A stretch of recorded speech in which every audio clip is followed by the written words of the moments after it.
आपली संस्कृती, आपले संस्कार सदा राहू दे आपल्या सोबत।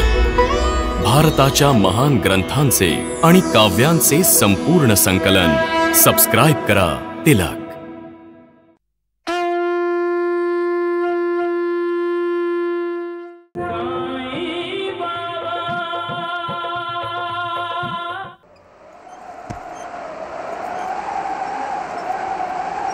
जेव्हा ईश्वराला क्रोध येतो तेव्हा त्याच्या रागापासून कोणी कोणाला वाचवू नाही शकत, कोणी कोणाला वाचवू नाही शकत।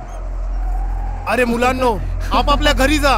बघा बघा, ईश्वराला राग आला आहे। जा मुलांनो, तुमच्या घरी जा, लवकर लवकर तुमच्या घरी जा। ईश्वराला राग आला आहे। अरे जा, तुमच्या घरी जा, लवकर लवकर घरी जा, तुमच्या जा घरी। वादळ येतंय। अरे हे काय होत आहे?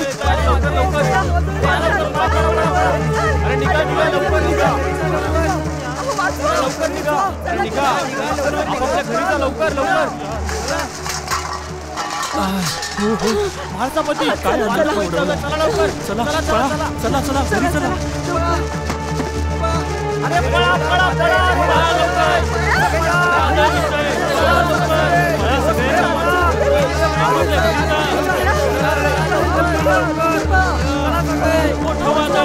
पळा वादळ येतंय, लवकर पळा, आपापल्या घरी जा।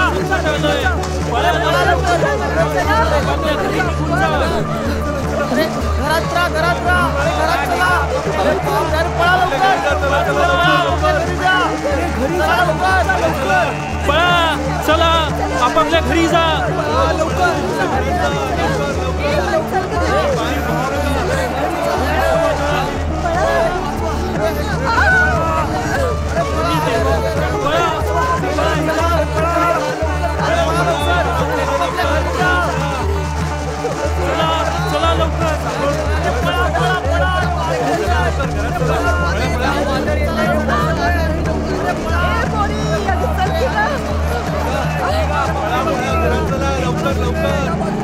अरे पळा, वादळ येतंय, लवकर पळा, आपापल्या घरी जा। अरे पळा लवकर, अरे वाचवा, चला वाचवा, वाचवा, वाचवा, वाचवा, वादळ येत आहे, पळा। अरे बाप रे, अरे बाप,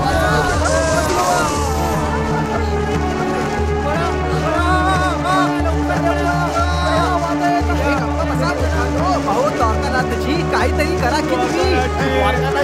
वादळ थांबवा, नाहीतर आपण दिवाळी साजरी करायला जिवंत नाही राहणार। अहो वैद्यजी, तुम्हाला दिवाळीची चिंता आहे, त्या जीव जायची वेळ आली आहे। अहो वैद्यजी, आता सुटकेचा फक्त एकच मार्ग शिल्लक आहे। बोल बोल, लवकर बोल। वैद्यजी, साईबाबांकडे जाऊया।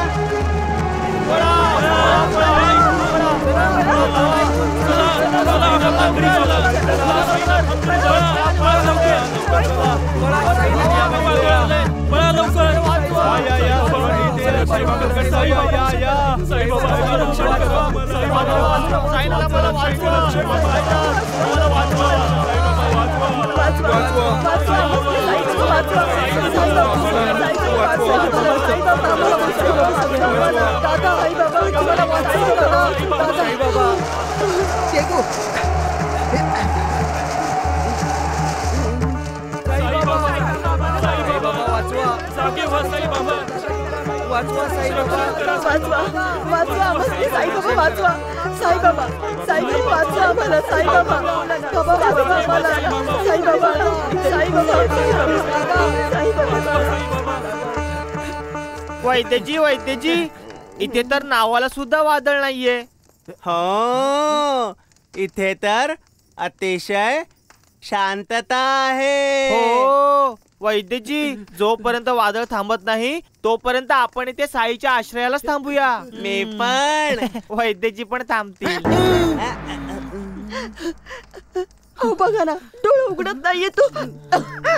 साई बाळा, अरे डोळे उघडणार बाळा, अरे देवा आम्हाला वाचव रे साई बाळा। शिर्डीला वादळापासून वाचवा साईनाथ। आता तुम्हीच आम्हा सर्वांचे तारणहार आहात। तुम्हीच आमचे मालिक आहात साईबाबा। आम्ही आपल्या आश्रयाला आलो आहोत साईबाबा। बाबा, हे वादळ आम्हा सर्वांना घेऊन टाकेल. हो दादा, आम्ही सर्व तुझ्यापासून दूर जाऊ. आम्हाला वाचव दादा. तुम्ही तर धुनीची आग सुद्धा शांत केली होती. या वादळाला सुद्धा शांत करा साईनाथ. बाबा साई, बाबा डोळे उघडा. बाबा तुमची तर पंचमहाभूतांवर हुकूमत आहे. साईनाथ, वाचवा. डोळे उघडा. आम्हाला वाचवा साईनाथ. डोळे उघडा साईनाथ. डोळे उघडा. हा काय थांबवणार वादळाला? जर खरोखरच याची हुकूमत पंचमहाभूतांवर असेल तर हा डोळे बंद करून का बसला आहे? थांबवत का नाही वादळ? थांबवून दाखवावं वादळाला. भोंदू कुठचा? नाही, साईबाबा आपल्या सर्वांचे तारणहार आहेत. वादळ थांबवा बाबा. थांबवा बाबा. साईराम साई श्याम दुख भंजन तेरु नाम. साईराम साई श्याम दुख भंजन तेरु नाम. शिरडी में रह कर भी तेरा कण कण में वास है. कोई पास हो के दूर हो, तू सबके पास है. हर प्राणी पर तेरी ममता है. तुझ में रब जैसी क्षमता है. तू अपने ऊपर ले लेता, तू अपने ऊपर ले लेता. जीवों पर आए दुख तमाम. साई राम साई श्याम दुख भंजन तेरु नाम. साई राम साई श्याम दुख भंजन तेरु नाम. सुख धाम धन धाम साईराम साई श्याम, गुण धाम यश धाम. साईराम साई श्याम. भक्त वत्सल दीन बंधु बाबा तुझे प्रणाम. साई बाबा तुझे प्रणाम. साई बाबा तुझे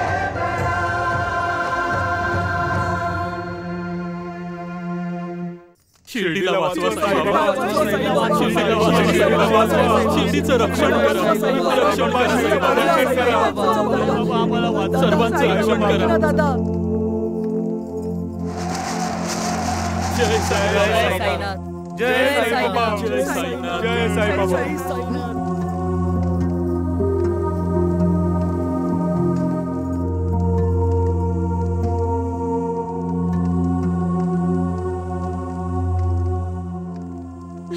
साई,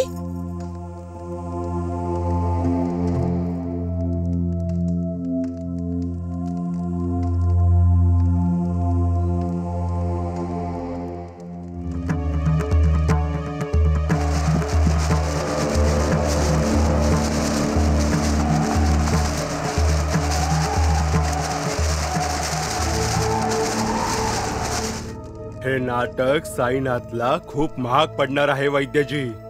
वाळलेल्या पाचोळ्यासारखा उडून जाईल या वादळात. राम राम राम. चांगलंच आहे द्वारकानाथजी. आपली पण तर हीच इच्छा आहे ना की हा साई या शिर्डीतून बाहेर निघून जावा.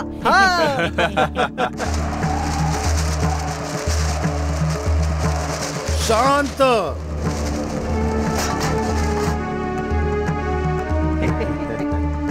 शांत हो बरं.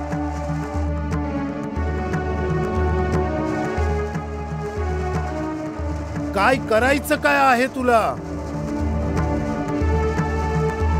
या शिर्डीला उजाड बनवायचंय तुला? या वस्तीला उजाड करायचा आहे तुला? हे लोक आधीच त्रासलेले आहेत, त्यांना अजून त्रास नको देऊस तू.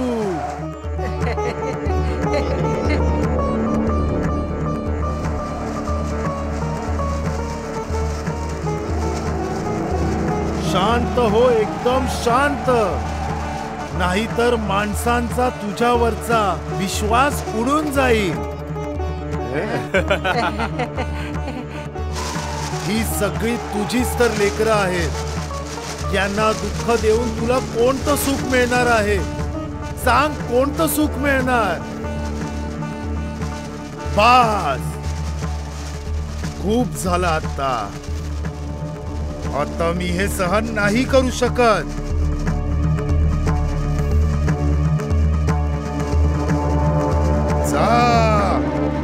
चालता हो.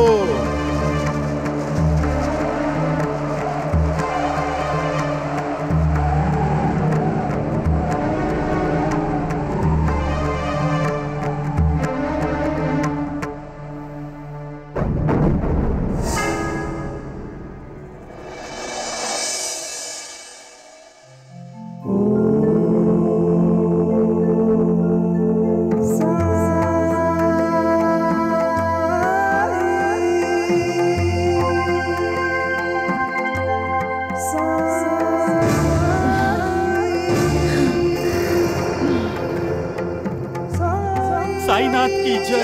साईनाथांचा जय. साईबाबांचा जय. साईनाथांचा जय. साईबाबांचा जय. साईनाथांचा जय.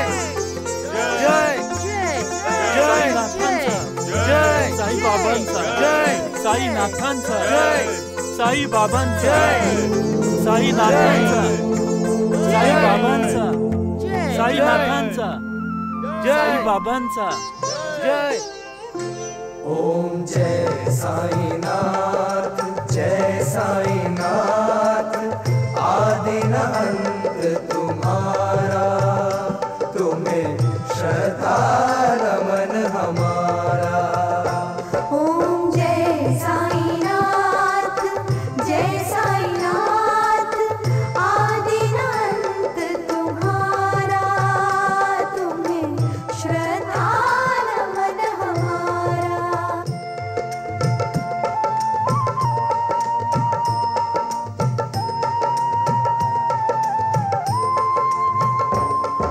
साई तन तीर्थतुल्यं अन्तर्गुणरत्नाकरं साई सर्वसुखधामं साईनाथ नमोस्तुते.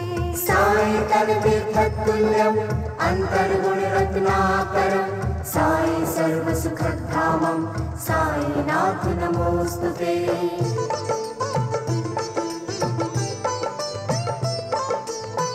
मेरु समान बृहद वक्षस्थल और भुजदंड दिशाएं.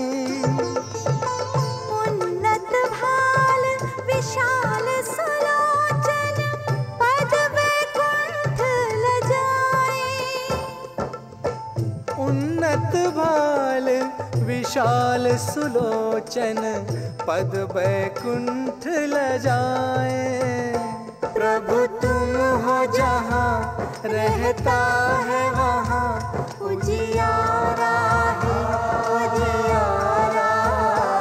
ओम जय साईनाथ, जय साईनाथ. आदि न अंत तुम्हारा, तुम्हें श्रद्धा नमन हमारा.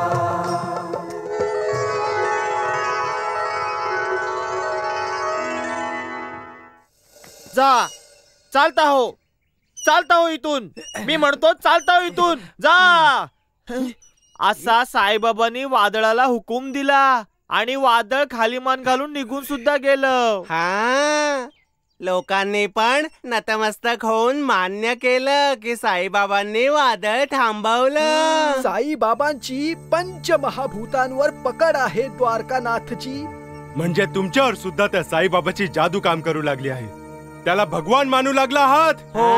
हट, अरे नाही नाही द्वारकानाथजी, मी तर असंच. वैद्यजी, जर साईबाबा भगवान आहे तर या वादळात जितके लोक मेले आहेत त्यांना पुन्हा जिवंत करून दाखवावं या साईबाबाने. अरे कसं जिवंत करू शकेल तो? बिंडोक लोकांना फसवता येऊ शकतं, पण मृत्यूला फसवू नाही शकत. हे जे तो बोलला होता ना, बस खूप झालं. चालता हो. आणि वादळ थांबलं तो फक्त योगायोग होता, निव्वळ एक योगायोग. काय वैद्यजी, मी बरोबर बोलतो आहे ना? हो म्हणा वैद्यजी. हा, कारण कुलकर्णी जे बोल नाही द्वारकानाथजी जे बोलतात ते योग्यच असतं. निसर्गाला दोष देत बसण्याने काहीच हाती लागणार नाहीये. आपल्याला एकमेकांच्या खांद्याला खांदा लावून एकमेकांचे हात पकडून निसर्गाच्या या प्रकोपाला सामोरं जावं लागेल. हे विसरू नका की आनंदाचा दिवस आहे, सण आहे, दिवाळी आहे. दिवाळीनंतर नवीन वर्ष, त्यानंतर ईद आहे. आपण दिवाळी सुद्धा साजरी करणार आहोत आणि ईद सुद्धा.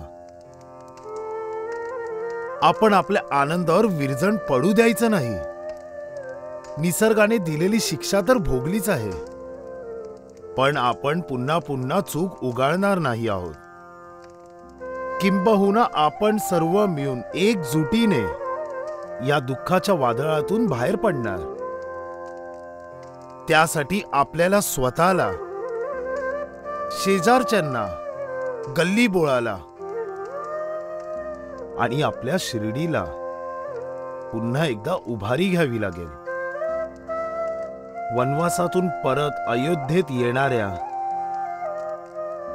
भगवान श्रीरामांचं झालेलं स्वागत आठवून आपल्याला आपल्या शिर्डीला त्यावेळच्या अयोध्येसारखं सजवावं लागेल. काय तुम्ही सर्वजण हे करू शकाल? हो दादा, आम्ही करू सगळी स्वच्छता आणि सर्वजण मिळून करू. आम्ही एकमेकांची मदत करू. लक्षात ठेवा, जो दुसऱ्यांची मदत करतो त्याची मदत स्वतः ईश्वर करतो. सबका मालिक एक आहे.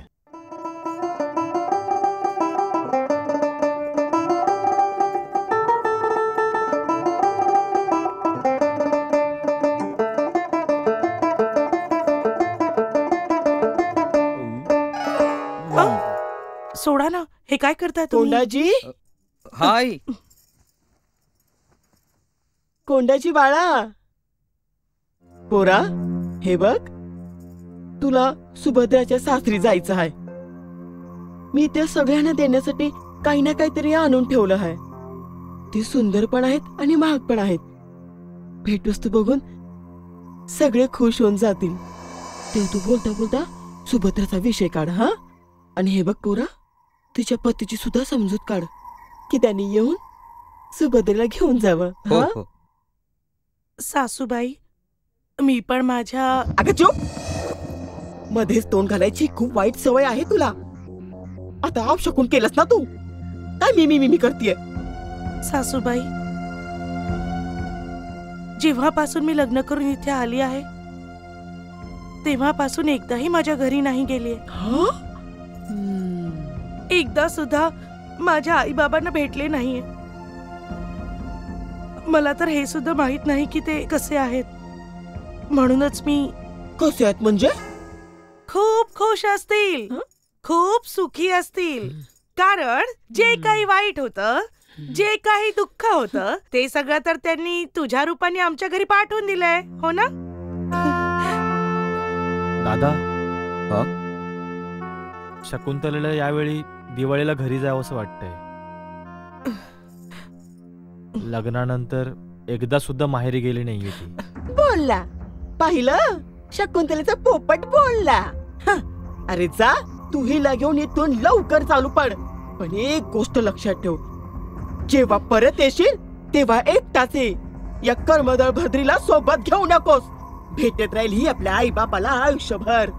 पण आई... नाही गोपाळ, शकुंतला माहेरी तोपर्यंत नाही जाणार जोपर्यंत तिचे आई वडील तिच्या लग्नाचा हुंडा आपल्याला आणून देत नाहीत.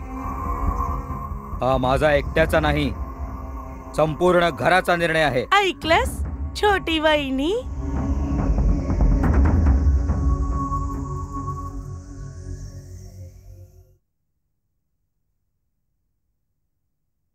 अजूनपर्यंत कबूल केलेला हुंडा आम्ही नाही देऊ शकलो आहोत. त्यामुळेच आमच्या मुलीच्या सासरी आजपर्यंत आम्ही नाही गेलो आहोत. दिवाळीसाठी आम्ही रायतला जायचा विचार करत आहोत. मुलीची पण भेट होईल. आणि त्यांना भेटवस्तू पण देऊन येऊ तिच्या सासरच्यांना. खूप उत्तम विचार आहे तुमचा. काही कुरबुरे असतील तर त्या पण दूर होतील. खूप उत्तम विचार केला आहे तुम्ही अण्णाजी. म्हणूनच आम्ही तुमच्याकडे आलो आहोत. आम्हाला थोडे पैसे उधार द्यावेत. उधार मी अजिबात देत नाही. हा, पण कर्ज मात्र देऊ शकतो, कारण तो माझा धंदा आहे. म्हणूनच तर सावकार म्हणतात मला. काय बोला, किती रुपये कर्जाऊ हवेत? 1000 रुपये. काय म्हणालात तुम्ही? 1000? हो. तुम्ही खूपच मोठी रक्कम मागितली आहे. तुम्ही नाही देणार? अहो वाहिनी, रक्कम मोठी असेल तर त्यासाठी काहीतरी गहाण ठेवलं जातं. जसं?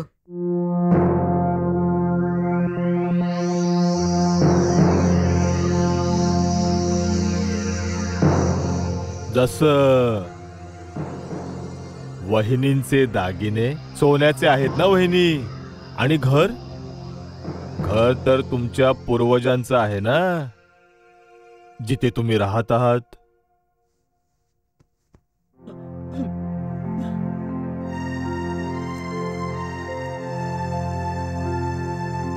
आमच्या मुलीच्या सुखासाठी तुम्ही माझे हे दागिने आणि आमचं पिढीजात घर दोन्ही गहाण ठेवून घ्या आणि आम्हाला 1000 रुपये द्या सावकार.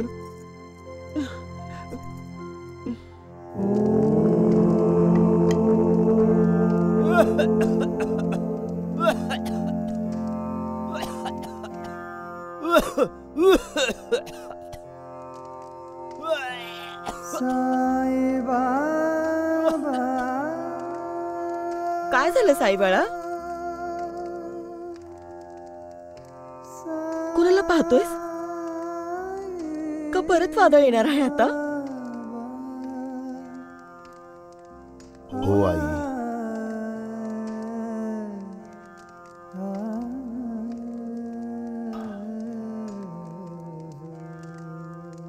पण यावेळी वादळ शिर्डीत नाही, शिर्डीत राहणाऱ्या लोकांच्या आयुष्यात येणार आहे. माझ्या आयुष्यात सुद्धा येऊ दे, ज्याला यायचंय त्याला. मी कुठच्या वादळा घाबरत नाही. मला माहित आहे माझं साईबाळ प्रत्येक वादळाला थांबवू शकतो. नाही आई, माझ्यावर इतका भरोसा नको ठेवूस. का नको ठेवू?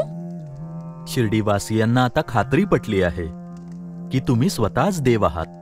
नाही नाही म्हाळसापती, मी पण तुम्हा लोकांसारखा माणूस आहे. भगवान नाहीये. हा, खोटं बोलतोस तू तुझ्या आईशी? आई, दैव कोणी टाळू शकत नाही. येणारं वादळ सुद्धा दैवाचाच भाग आहे, जे प्रत्येकाच्या आयुष्यात येतच येतं. त्याला कोणीही नाही टाळू शकत. पुन्हा गोड काहीतरी बोलायला लागलास. वादळात उभं राहून सामोरं जाण्यासाठी हिम्मत देण्याचा प्रयत्न करणं ही गूढ गोष्ट नाहीये. आई, मी तोच प्रयत्न करतो आहे. तू असताना मला कुठल्याच वादळाची कसली चिंता नाही, कळलं का? मी तर हे सांगायला आले होते, शिर्डीमध्ये मदत कार्य अगदी जोरात चालू आहे. ठीक आहे, मी येते. आई, हा, तात्याचे वडील कसे आहेत? ठीक आहे. का बरं? सबका मालिक एक.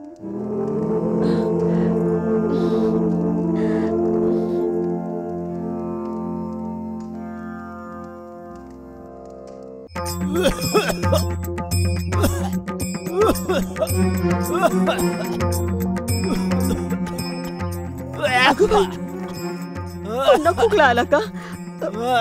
बसा बसा, तुम्ही बसा बसा. थांबा, मी चूर्ण घेऊन येते. थांबा.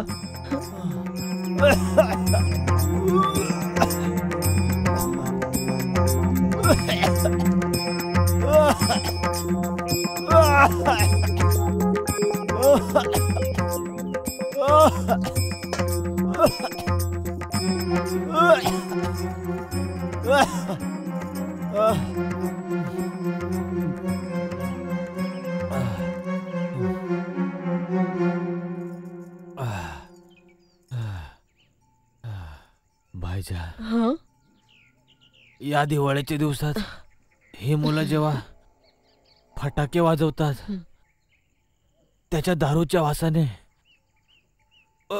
मला खोकला येतो. अहो पर आता तर कुठलंच पोरग फटाका उडवत नाही हाय, मग तरी सुद्धा तुम्हाला खोकला का आला?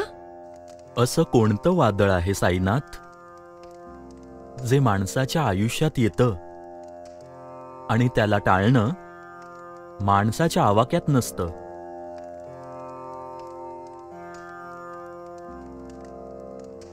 बायजाच्या आयुष्यात असं कोणतं वादळ येणार आहे?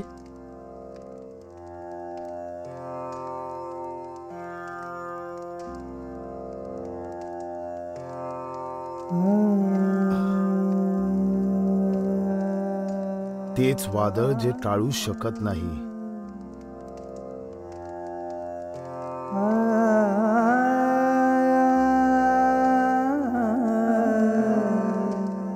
तू तर ज्ञानी आहेस म्हाळसापती. असं काय आहे जे मनुष्य टाळू शकत नाही? मृत्यू. याचा अर्थ बायजाबाई. पण तुम्ही तर बायजाबाईला कोते पाटलांबद्दल. साईनाथ, म्हणजे याचा अर्थ कोते पाटील का मालिक एक. बाबा, साईबाबा भगवान आहेत? यात काही संशय असू शकत नाही की साईबाबा भगवंताचा अवतार आहेत. ते नक्कीच भगवान आहेत आई. म्हणूनच तर त्यांच्या सांगण्यावरून ते वादळ शांत झालं. ऐकलात तुम्ही? जो समजूतदारपणा तुमच्या मुलाच्यात आहे माहित नाही तुमच्यात का नाही? आता मी काय केलं? का तुम्ही दुकानात तेल असताना देखील भगवंताशी खोटं बोललात की तेल नाहीये म्हणून? हे दिवाळीचे दिवे तुम्ही लावले आहेत बाबा? हो बाळा, हो. पण बाबा, ज्या लोकांचं जवळचं कोणी नाही, जे लोक बेघर झाले आहेत, ते लोक तर दुखी आहेत. हे दीपावलीचे दीप केवळ अंधकार दूर करत नाहीत, दुःखाला आणि नैराश्याला देखील दूर पळवून लावतात. सर्वच सण मनाला आनंद देण्यासाठीच तर साजरे केले जातात, कारण ते नैराश्याला विसरायला लावून सुखांची वृष्टी करतात. मनाला आनंद आणि शांतता मिळवून देतात. मनुष्याला जे हे शरीर मिळालं आहे त्याच्या समवेत सुख आणि दुःख दोन्ही जोडले गेलेले आहेत. कोणीही असा नाही जो नेहमी दुःखी राहील. कोणी असा पण नाही की जो सदैव सुखी राहील. सुखानंतर दुःख आणि दुःखानंतर सुख, हीच तर त्याची लीला आहे. म्हणूनच आपल्याला भगवंताच्या लीलेचा मान ठेवला पाहिजे, त्याचा आदर केला पाहिजे. याचा अर्थ दादा, तुझं म्हणणं असं आहे का की आम्ही दिवाळी साजरी केली पाहिजे? का नाही, जरूर साजरी केली पाहिजे. सर्वांनीच साजरी केली पाहिजे. म्हाळसापती, तुला तर माहीतच आहे, हे शरीर नश्वर आहे, कधी साथ सोडून जाईल कोणीही जाणत नाही. म्हणूनच कुणाच्या आयुष्यातली ही पहिली दिवाळी असू शकते, तर कुणाच्या आयुष्यातली शेवटची. पण दोहोंसाठी दिवाळीचं महत्व अनन्य साधारणच आहे. म्हणूनच तात्या, दिवाळी साजरी करा. दिवाळी जरूर साजरी केली पाहिजे. दिवाळी आली, दिवाळी आली, दिवाळी आली, दिवाळी आली, दिवाळी आली.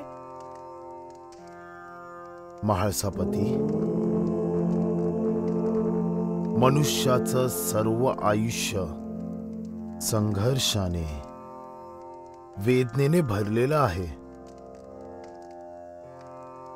म्हणून देह सोडून जाणाऱ्याला जितकं सुख देता येईल दिलं पाहिजे.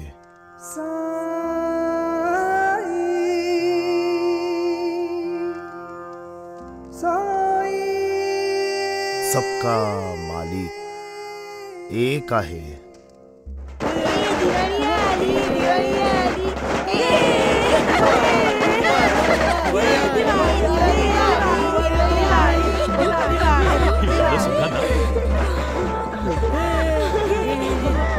अरे सावकाश. अरे अरे अरे मला द्या, मला द्या. पाटील पण ना मुलांसोबत लहान मुलंच होऊन गेले.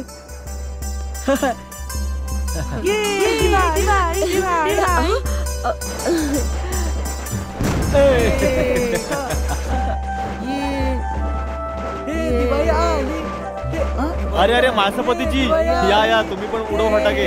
या या या.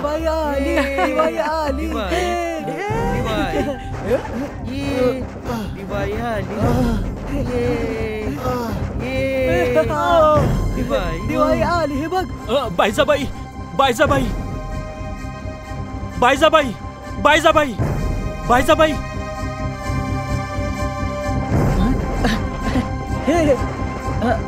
कोते पाटील, कोते पाटील, आता बरं वाटतंय ना?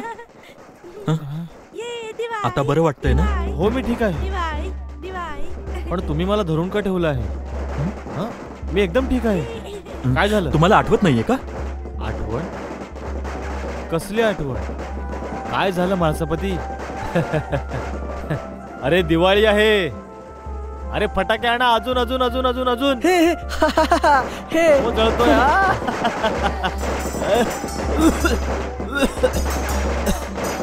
अरे दूर राहा. हे दिवाळी हे.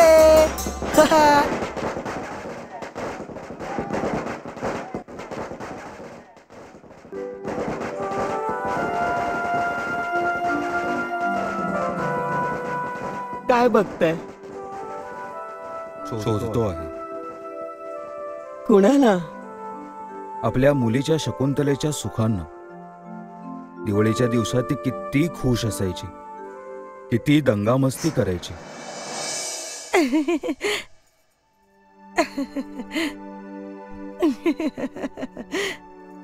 चांगली आहे ना?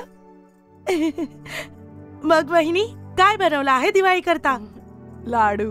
लाडू? लाडू मी खाणार. आले. मी घेऊ?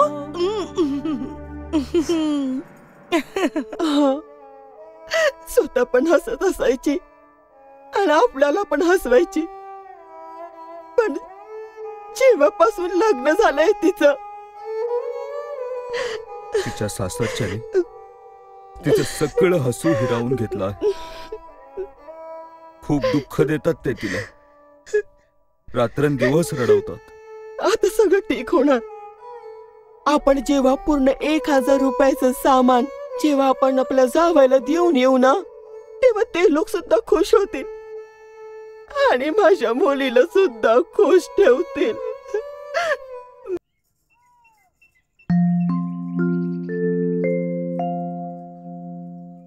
अगे शकुंतला, कशी आहेस? खूप दिवसापासून दिसली नाहीस. आणि सासू नंदन सासरी सगळे बरे आहेत ना? हो जानकीताई, सगळी जण छान आहेत. जानकीताई, माझ्या माहेर काही बातमी आहे? माझी आई बाबा कसे आहेत ते? तूच तुझ्या डोळ्यांनी बघ आता. दिवाळीला तुला भेटायला येत आहे ते. खरंच जानकीताई? हा, माझे घरचे भेटले होते अण्णाजींना, सांगत होते तुझ्या पती करता आणि तुझ्या सासरच्यां करता उंची भेटवस्तू घेऊन येत आहेत. किमती भेटवस्तू? पण जानकीताई, माझ्या बाबांकडे इतके पैसे आले तरी कुठून? सांग ना जानकीताई, बोल ना. यांनी मला सांगितलं होतं की अण्णाजींनी आपलं घर आणि तुझ्या आईचे दागिने गहाण ठेवून 1000 रुपये सावकाराकडून कर्ज घेतले आहेत.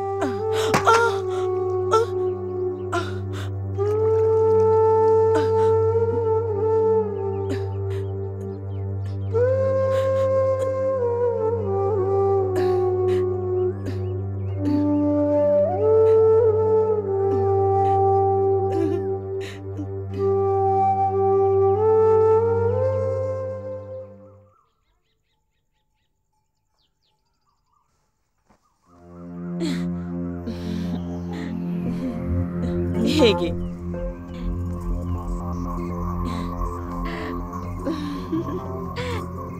काय, कशी आहे? खूप सुंदर आहे आई, आणि खूप किमती सुद्धा आहे. मग काय तर, माझ्या मुलीला दिवाळीला असं तसं थोडे देईन ना मी. एकच तर मुलगी आहे माझी. आई अगं मला माहित आहे, हा रंग तुला खूप उठून दिसतो. आई माझी पोरगी. अगं सुनबाई, मी तुझ्यासाठी सुद्धा काहीतरी आणलंय. हे बघ, ही सुद्धा काही कमी किमतीची नाहीये. अगं तो दुकानदार सांगत होता खास वाराणसीहून मागवली आहे त्याने. सासूबाई, अगं अखंड सौभाग्यवती भव. आई, तुझ्या छोट्या सुनेसाठी उपहार नाही आणलास? अगं ती उपहाराच्या लायकीची सुद्धा नाहीये. हे काय, दुसरं मडकं कुठे ठेवून आलीस? ते सासूबाई फुटला. तुटला? कसा तुटला? अगं तू स्वतःच का नाही फुटलीस? आता 1 महिन्यापूर्वीच नवीन माठ घेतला होता. हुंड्यात तर 1 फुटकी कवडी सुद्धा घेऊन आली नाहीस तू. वरून रोज नुकसान करत आहेस. नुकसानच करत आहेस. तिकडे नाही, तुला तरी नुकसान भरून द्यावंच लागेल आता. आज तुला जेवायलाच मिळणार नाही, समजलं ना? जा जाऊन भांडी घासून ठेव. जा जाऊन भांडी घास, चल. आणि त्यानंतर सगळ्या घराची स्वच्छता कर आणि त्यानंतर जेवण बनवायला घे, समजलं? आणि सूर्यास्तापूर्वी मला घरातली सगळी कामं झालेली पाहिजेत, कळलं तुला? आता चालती हो, जा, उभी राहा तिकडे, जा, चल चालती हो. हा पण फुटला वाचला. जा आता, उभी का आहेस? जा आता, उभी का आहेस? जा. कर्मदरी तुटली, सारखं नुकसान करते माझं. अरे फुटला तर फुटून दे, मडकच तर फुटला आहे, नशीब थोडी ना फुटला आहे. कुणाचं मडकं फुटलं साईबाबा? हे बघ लक्ष्मीची आई. काय झालं साईबाळा? आई, मडकं सुद्धा मातीचं, हे शरीर सुद्धा मातीचं. माती मातीत मिसळून जाते. आपल्याला हे माहीत असतं तरी आपण समजून घ्यायला तयार नसतो. जर अंत माहीत आहे तर त्याकरता इतकं चिंतातूर कशाला व्हायचं? कशाला रागवायचं त्याच्यावर? हे दिवाळीच्या दिवशी साईबाबा काय भलतंच बोलत आहेत. आजकाल साईबाबांचं बोलणं आपल्याला पटकन कळत नाही. काही गोष्टी मला पण कळत नाहीत. जेव्हा माहीत आहे जे बनलंय ते तुटणारच तुटणार, तर मग त्या तुटण्याचं इतकं दुःख का करतात लोक? त्याला तर काही दुःख होत नाही तुटण्याचं, ज्याने आपल्याला सर्वांना बनवलं आहे. तऱ्हे तऱ्हेचे रंगीबेरंगी किती सारी मडकी, किती किती प्रकारचे, आणि प्रत्येक मडकं इतरांपेक्षा वेगळं. प्रत्येक मडक्याचं नशीब वेगळं. काही बनवता बनवता फुटून जातात, काही बनता क्षणी फुटून जातात. हा काही उपयोगाला येतात, कधी फुटतील माहित नाही, पण फुटणार हे नक्की, कारण मातीला मातीतच जायचं आहे. वा, कमाल आहे विद्यार्थ्याची सुद्धा. अल्लाह. दिवाळी आली. हे दादा, दिवाळी आली. तो भी ना. मला माफ करा साई बाबा, मला माफ करा. आज तुमच्या प्रसादासाठी माझ्याकडे काही सुद्धा नाही.